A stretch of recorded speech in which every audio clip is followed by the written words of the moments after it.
এবার গায়েবী গাছ ও তার ফল নিয়ে ব্যাপক তোলপাড় সৃষ্টি হয়েছে এলাকায়।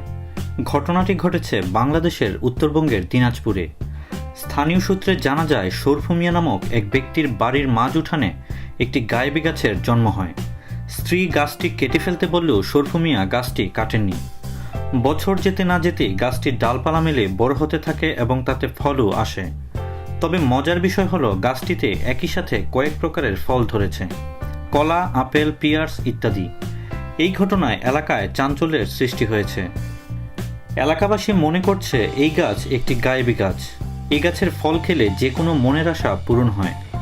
গাছের মালিক শরফু মিয়াও এমন দাবি করছেন।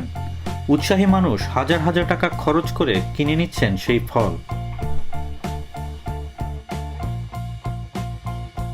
প্রিয় দর্শক, এ বিষয়ে আপনার মতামত কি? কমেন্ট করে তা জানিয়ে দিন। আর অবশ্যই লাইক দিতে এবং সাবস্ক্রাইব করতে ভুলবেন না।